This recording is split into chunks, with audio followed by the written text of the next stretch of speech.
বলো তো বন্ধুরা, এটা কি রান্না করেছি দেখে তোমরা কি বুঝতে পারছো? হ্যাঁ, এটা হচ্ছে বাঁধাকপি। তো বন্ধুরা, আজকে তোমাদের জন্য বাঁধাকপির একটা অন্যরকম রেসিপি নিয়ে চলে এসেছি। এটা ভীষণই টেস্টি হয় খেতে। এটাও তোমরা রুটি ভাত সব কিছুর সাথেই খেতে পারো। বাঁধাকপি তো এমনিতেও সব কিছুর সাথেই ভালো যায়। রুটি বলো, পরোটা বলো, লুচি বলো, সব কিছুর সাথেই পারফেক্ট। আর একদম গরম গরম ভাতের সাথে তো কথাই নেই। তো দেখো, আমি বাঁধাকপিটাকে কেটে নিচ্ছি। তার আগে বলে দিচ্ছি, hello friends, welcome back to my channel মনার রান্নাঘর। মনার রান্নাঘরে তোমাদেরকে অনেক অনেক ওয়েলকাম এবং ভালোবাসা। তোমরা কেমন আছো? আশা করছি তোমরা খুব ভালো আছো। আমিও কিন্তু খুব ভালো আছি। তো দেখো, তো রেসিপিটা দেখার জন্য তোমাদের পুরো ভিডিওটা দেখতে হবে, জানতে হবে। তো চলো রেসিপিটা শুরু করা যাক। তো এখানে কিন্তু আমি একটা গোটা বাঁধাকপি নিয়ে নিয়েছি, একদম মিডিয়াম সাইজে, খুব একটা বড় না। তো দেখো, এগুলোকে একটু আমি বড় বড় করে চৌকো চৌকো করে কেটে নিয়েছি। কেটে এগুলোকে একটু খুলে খুলে দিয়েছি। দিয়ে দেখো, একটা প্লেটের মধ্যে রেডি করে নিয়েছি আর কি, তুলে নিয়েছি। এখানে দেখো, ছোট একটা বাটিতে এই ধরো এক বাটির মতো আমি মসুর ডাল নিয়ে নিয়েছি। তো বন্ধুরা, আমি মসুর ডালটাকে এখন ভালো করে কচলে কচলে 2-3 বার ধুয়ে নেব। তো এখানে তোমাদেরকে একটা কথা বলে রাখি, তোমরা যদি এই রেসিপিটা পুরো ভেজ বানাতে চাও, একদমই সম্পূর্ণ নিরামিষ, তাহলে তোমরা এখানে মসুর ডালের জায়গায় মুগ ডাল ইউজ করতে পারো। আর যে আমি পেঁয়াজ রসুনটা ইউজ করেছি ওটাই স্কিপ করে দিও, তাহলেই কিন্তু পুরোপুরি নিরামিষভাবে হয়ে যাবে। তারপর দেখো, একটা কড়াই চাপিয়ে দিয়েছি। কড়াই চাপিয়ে দিয়ে একটু জল দিয়ে বাঁধাকপিটা দিয়ে দিলাম জলের উপর। তারপর একটু নুন হলুদ দিয়ে দেব, দিয়ে এটাকে একটু বয়েল করে নেব। বন্ধুরা, তোমরা জানো জানো হয়তো যে বাঁধাকপি যদি একটু বয়েল করে জলটা ফেলে দিয়ে রান্না করা হয়, তাহলে যে বাঁধাকপি খেলে অনেকের যে অনেক সমস্যা হয় সেগুলো কিন্তু হয় না। তাই জন্য কিন্তু এরকম করে একটু ফেলে দিলে খুবই ভালো। আর যেহেতু আমি একটু বড় বড় করে কেটেছি, তো দেখো ফাঁপানো হয়ে গেছে। আমি এখন গ্যাসটা বন্ধ করে দিয়েছি। দিয়ে এগুলো একটা প্লাস্টিকের ঝুড়ির মধ্যে তুলে নেব, যেন পুরো জলটা ভালো করে ঝরে যায়। তো বন্ধুরা, এখানে তোমাদেরকে বলে রাখি যে তোমাদের যদি আমার ভিডিওটা ভালো লাগে, অবশ্যই একটা লাইক করতে একদমই ভুলো না। আর যদি তোমরা আমার চ্যানেলে নতুন বন্ধু হয়ে থাকো, তাহলে প্লিজ চ্যানেলটা সাবস্ক্রাইব করার অনুরোধ রইল। আর যদি তোমরা এই ভিডিওটা ফেসবুক পেজ থেকে দেখে থাকো, তাহলে প্লিজ পেজটা ফলো করে দিও। আর পারলে তোমাদের বন্ধুদের সাথে একটু শেয়ারও করে দিও। আর তোমরা কোন জায়গা থেকে দেখছো আমার ভিডিওটা, সেটা কিন্তু জানাতে একদমই ভুলো না। কমেন্টের মাধ্যমে, কমেন্ট করতে একদমই ভুলো না। তো চলো, এখানে আমি একটা পেঁয়াজ নিয়ে নিয়েছি, একটা টমেটো নিয়ে নিয়েছি, আর কিছুটা কাঁচা লঙ্কা নিয়ে নিয়েছি। আর বন্ধুরা জানো তো, আমি কাঁচা লঙ্কাগুলো এমনিতে ফ্রিজে রেখেছিলাম, তাই কিন্তু একটু শুকিয়ে গেছে। তো চলো, এখানে সব কিছু রেডি করে নিই। টমেটোটাকে রেডি করে নিলাম, এখন কাঁচা লঙ্কাটাকে রেডি করে নেব, তারপরে পেঁয়াজটাকে রেডি করে নেব। এই একে একে সমস্ত জিনিসগুলো রেডি করে নেব।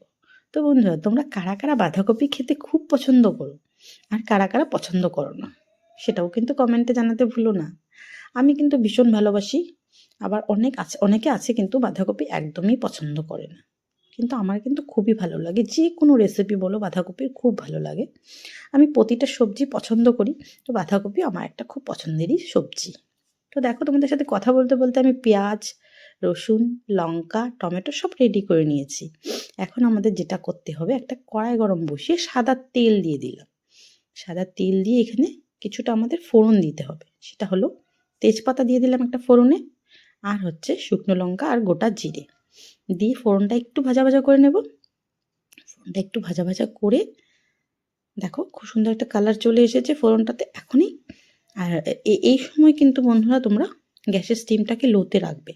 রসুনটা দিয়ে, কাঁচা লঙ্কাটা দিয়ে, পেঁয়াজটা দিয়ে দিলাম।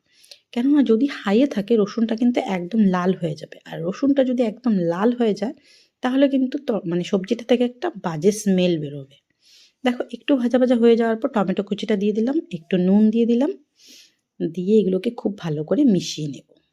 আর টমেটোর মধ্যে যদি একটু নুন দিয়ে দেওয়া যায়, তাহলে কিন্তু টমেটোটা খুব তাড়াতাড়ি নরম হয়ে যায়, খুব সুন্দর গলে যায়, আর রেসিপিটা খুব ভালো হয়। তো দেখো, আমি ভালো করে এগুলোকে ভেজে নিচ্ছি। এখন একটু এই হাফ চামচের মতো আদা রসুন বাটা দিয়ে দিলাম।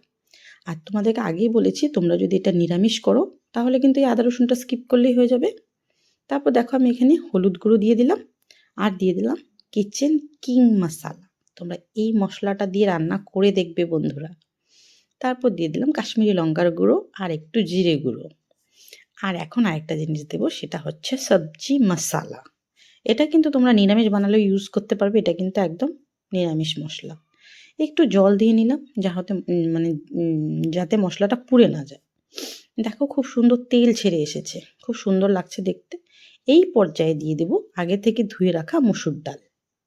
মসুর ডালটা দিয়ে খুব ভালো করে মশলার সাথে মিশাতে হবে, মানে মিলিয়ে নিতে হবে, যেন মসুর ডালটার সাথে মশলাটা খুব ভালো করে মিশে যায়। একটু ভাজা ভাজা হয়ে গেলে, দেখো একটু ভাজা ভাজা হয়ে এসেছে, এই দেখতে পাচ্ছ একটু কালারটা চেঞ্জ হয়ে গেছে। এখন কিন্তু আগে থেকে সেদ্ধ করে জল ঝরিয়ে রাখা বাঁধাকপিটা আমি দিয়ে দিলাম। দেখো পুরোটাই কিন্তু দিয়ে দিচ্ছি। দিয়ে এখন আমাদের কাজ হবে সবগুলোকে একসাথে খুবই ভালো করে মেশানো। দেখো খুব সুন্দর করে মেশাতে হবে আমাদের। দেখতেই পাচ্ছ যেন প্রত্যেকটা জিনিস ভালো করে মিশে যায়। তো আমি একটু নিচে দিয়ে লেগে ধরছে বলে আমি একটু জল দিয়ে দিলাম। তোমরাও কিন্তু দেখে শুনেই কাজটা করে নেবে।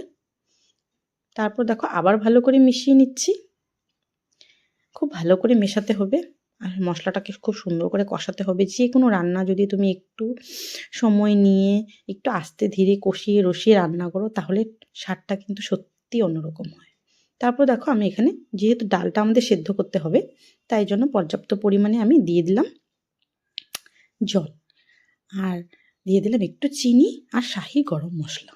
মানে এই রান্নাগুলোতে যদি একটু চিনি না দেওয়া যায় তাহলে কিন্তু ভালো লাগে না। তোমরা যদি পছন্দ না করো তাহলে কিন্তু বন্ধুরা স্কিপ করতে পারো। আর আমি কিন্তু খুবই কম দিয়েছি, আর আমি দেখেছি যে নুনটা একটু কম হয়েছে, তাই আরেকটু নুন দিয়ে দিলাম। দিয়ে কিন্তু আমি এখন ধনেপাতা কুচিটা দিয়ে দিলাম বন্ধুরা।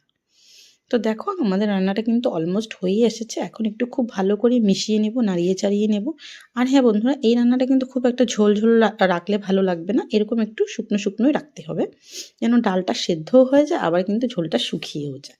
যেমনটা আমরা বাঁধাকপির ঘন্ট বানাই ঠিক তেমনি রাখতে হবে। তো দেখো আমি আরেকটু জল ছেড়ে এসেছে, আমি এই পর্যায়ে দিয়ে দিলাম 1 চামচ ঘি। একদম সব কিছু দেওয়া আমাদের কমপ্লিট। এখন আমি একটা ছোট্ট বাটির মধ্যে বাঁধাকপিটা সার্ভ করে নিচ্ছি। তো বন্ধুরা, কেমন হয়েছে রেসিপিটা? তোমাদের কাছে ভালো লেগেছে কি? অবশ্যই কিন্তু জানাতে ভুলবে না। আর যদি তোমাদের ভালো লাগে রেসিপিটা অবশ্যই একবার ট্রাই করতে পারো।